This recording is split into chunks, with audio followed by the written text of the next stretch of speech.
Hello, V Squad. Welcome back to another episode of VGIRL TV.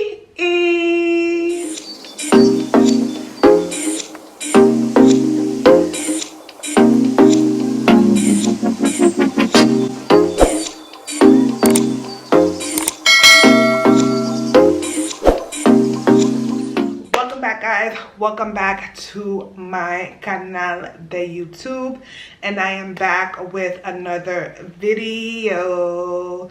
I am super excited about doing this video because for those of you who know me, you guys know, well, not know me, but for those of you who've been following me on YouTube for the past 3 years, you know that I am proud of who I am. I am proud of my skin. I am proud of my heritage. I am proud of being a Black woman. So this month is especially exciting for me here in Panama. It is La Mes de la Etnia Negra, and it translates to Black History Month in Panama. And the reason why I am super ecstatic about this is because Panama is finally getting to a place, I'm not saying that they're there 100%, but it's finally getting to a place where people are accepting who they are, accepting their Blackness, accepting where they came from as far as your forefathers and ancestors being descendants of African slaves. So I'm super excited about that, and I wanted to share this with you guys. Usually during this time, there's a lot of celebration going on. There are parades, there are things hung up, there are a lot of activities that goes on. But because of COVID, a lot of that has slowed down. I remember a couple of years ago, they would have these events at that Lapa, and that Lapa is basically it's like a huge event space where they usually have concerts, or if they're holding some sort of event, they usually have it there, whether it's political, concerts, entertainment, whatever. They would have an event where they would have a lot of Afro-Panamanians that would sell their food. They would sell African clothes, dashikis, anything that had to do with Blackness. You had to be at that event. They would also have parades in Rio Bajo. And for those of you who don't know what or who or the significance of Rio Bajo is a part of Panama City where it was predominantly Black Caribbean people that actually lived there. So when they usually have these type of events or they have these type of parades, they would usually have it in Rio Bajo. But because of COVID, unfortunately, a lot of that has stopped. If you haven't had a chance to check out my video on Afro-Antillians and Afro-Panamanians, please be sure to check it out before you even continue with this video. I will actually leave the link for this video right here in this little section, so you can actually click there because I feel like it's super important. It's super informational. I don't even know if informational is even a word, but there's tons of information on there that I'm sure you guys would be happy to learn. So I would advise you to check it out. If you weren't able to click the link, I will actually leave the link to the video in the description box so you can check it out there. So Etnia Negra is a month-long celebration of ethnics, of Black people, or the ethnic group of what you would consider Afro-Panamanians or Afro-Antillians. In Panama, there were two groups of Black people that migrated here to Panama. They were the Afro-Panamanians, which would be considered those who are direct descendants of slaves. Even though both of us were direct descendants of slaves, the first group that actually came to Panama were the ones that were enslaved, and they were actually brought here to Panama. And those are the ones that you would find that live on the coastline, or they would live in areas like Darien. But those were the ones that you would consider the Afro-Panamanians. The second group of Black people that are considered Afro-Antillians are the ones that actually migrated to Panama when they came to build the canal. Although both groups are descendants of Africans, both Afro-Panamanians and Afro-Antilleans make up a huge part of Panama's culture. So I know you guys are wondering why I'm saying that Panama is now embracing their blackness. The reason why I say this is because the mess de la Etnia Negra isn't something that has always been part of Panama's culture. In fact, Etnia Negra was actually established into the law in 2000. So that was only literally almost, what, 22 years ago? So it's still fairly new. One of my favorite months in Etnia Negra is Dia de las Trenzas. And it's exactly what it is, Day of Braids. And the reason why I love Dia de las Trenzas is because I remember back when I was much younger and I used to visit Panama, people did not really want to wear braids. Like, if you had braids in your hair, or what they would consider trenzas, they would look down on you. They would tell you that that is not professional, that it was ghetto, that you had to take it out. Girls literally would say that they could not go to work with braids in their hair, that they would have to perm their hair. So the fact that they actually have a day that is called Dia de las Trenzas, dedicated to braiding, to me, it's a symbolic notion. And although we have ways to go, trust me, there's still ways to go with breaking the mold, because there are still people who actually think that braids are ghetto or they're not professional. There's still people that think that. So there's still ways to go, but at least we're in step one, where we're actually seeing progress thus far. So again, the reason why I say this is my favorite holiday, or this is my favorite day out of the whole entire month, is because I get to see so many people embrace the African traditions of hair braiding. You see the women with different braids in their hair, different braid patterns, different hairstyles, and it's literally just like a celebratory event, and I love to see it. Interesting story behind braids. I know a lot of people, they just put braids in just because of the style, or they think that it's just something cool to have. But if you really knew the history of braids and how much of an important part of history, especially for African slaves or slave history, you would see the significance of why it was so important, and it's not just a hairstyle. Many people would braid patterns or maps in their hair in order for them to escape slavery. There were secret messages in the braids that only they were able to read, because obviously they couldn't have a pen and paper, and most slaves did not know how to read and write.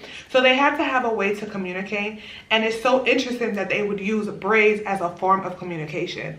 So this is why I find it so interesting and so exciting that there is a day dedicated just to braids. And unfortunately, because of the they usually have these events that talk about braids, and they talk about African tradition and African culture.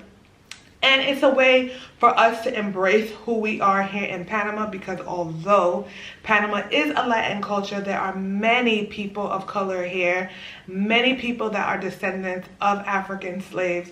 Many of us were brought by slavery. Many of us migrated here because of work. And it's so engraved in the culture. For example, Panamanian food. If you ever heard of sauce, okay? Sauce is literally pickled pig feet, okay? Pickled pig feet is literally what sauce is. We're not too far from Black Americans, because Black Americans in the States, especially in the South, they eat pickled pig feet. We may look at it and say, oh, that's disgusting, but we over here eating sauce. So it really is not no different. Then you have bun, okay? Bun is actually a Caribbean thing. Bun was actually brought to Panama from Jamaicans. Jamaicans would make during Easter time, and that is what we eat around Easter time as well. So can you imagine how much of an influence that is engraved in Panamanian culture because of these two groups of Black people here in Panama? Then you have sopa de patita, which is like cowfoot soup. So could you imagine, and this is something that my mom makes, okay? You have in the cowfoot soup, which is sopa de patita, you have dumpling, you have yuca, you have, did I say pumpkin already? You have cow foot inside of there. You have pigtail. There's also something called one pot, which is literally a pot of rice with everything inside of there. And if you did not know where these things come from, the reason why these dishes even exist is because when slavery came about, slaves would literally just be given the scraps to eat, and using these scraps would be part of the meat that nobody wanted, which would be like the pigtail, the pig ears, the piglets, all these things, the parts of the meat that nobody wanted, they would give it to the slaves. And the slaves would literally take these foods and cook it and make the best out of it, and that's what they did. So that's why when you go to certain restaurants or you go to certain places and you see that there's certain foods, aka tamal. Tamal, for example, is actually ground corn, and they season the corn and they put chicken inside of that. That actually comes from Africa as well, for those of you who did not know that, and they have an actual different name for it. But that's what the point of the matter is that that's why when you go to different countries, they literally have the same thing, but they call it different names. For example, tamal, we call it tamal here in Panama. I know in Jamaica, they call it blue draws or something like that. In Africa, they have another name for it. In Trinidad, they call it pasteles. So these people, everywhere you go, they literally, wherever there's black people, we all eat the same thing. We literally eat the same thing. We just call it something different. And that is the reason why I love this month so much, especially when there's visitors that come around this time and they're able to attend these events, because you literally see people saying, oh my God, we eat that too, but in my country, we call it blah, blah, blah. Or in this country, we call it blah, blah, blah. It goes to show that regardless of where we are in the world, we're literally the same. We eat the same foods. We're literally part of the same culture, which means that we should all just embrace each other at the end of the day.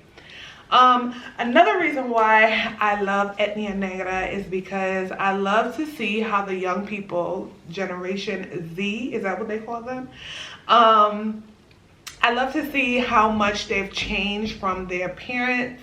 No, back in the day, people were very embarrassed to say that they were black or that they were chombo, which is what they used to call black people who were descendants from Caribbean people, i.e. Jamaicans, Bajans. Basically, people that came from the Caribbeans or the West Indies to Panama to build the canal, they were not treated like regular Panamanians. So they weren't treated fair by the Americans. They weren't treated fair by the Panamanians because they didn't speak this language properly, and then that they were black. So they would consider them chombos, which was a derogatory term used to call these groups of people. And so the descendants of these people, which would be their grandparents, because around this, literally, I'm telling you, this is not too long ago, okay? My grandmother was around that time, and although my grandmother was born in Panama, her mother was actually, was Jamaican. My grandmother's grandmother, which is my great-grandmother, was Jamaican. She was a Jamaican woman, and my grandmother never even spoke English. She did not speak English because they had their own schools. And I would always ask my grandma, how come you don't speak Spanish? And her Spanish, when she did speak Spanish, it was very machucao. And she would say, because I used to go to English school. That just shows you around that time how things were. Everything was separate. There was an English school, and then they had the Panamanian schools. So could you imagine the climate around that time and how it felt to be black at that time? So for me, it's exciting. It's exciting to see how people are embracing their culture and embracing where they came from before, and they want to know who they are and where they come from. I know for me in my store, when it's around this time, everyone goes crazy because everybody wants braids, they want China bumps, they want any hairstyle that looks ethnic, and you would see the whitest person to the darkest person with their braids, okay? So to me, it's giving, I'm proud, Mama Goose. I'm proud, okay? Even though in this day age you have people that are ignorant and still discriminate against you because of the color of your skin, we cannot change the world and we can't make everyone non-racist. Unfortunately, if we lived in a perfect world, but we don't. The only thing that you can do as a parent, especially if you are a parent of color and you have small children, the only thing that you can do is teach your kids to love themselves so that no one outside can make them feel less than who they are. So for me, with my kids, I always speak words of affirmation to my children. I always tell my son how handsome he is. I always tell my son how smart he is. I always tell my son what he can do in the future, how brilliant he can, how brilliant he is. If he puts his mind to it, he can do anything. And not to let anybody on the outside cloud his judgment or make him feel less than, either for the color of his skin or whatever orientation he is or whatever the case may be. I want him to be true to himself, and I will do the same with my daughter. So if you are watching this video and you found this video super interesting, please hit the like button and don't forget to watch my previous video where I break down the difference between Afro-Antillians and Afro-Panamanians. You will definitely find that video interesting. And as usual, guys, thank you for tuning into my video, and as usual, peace and love.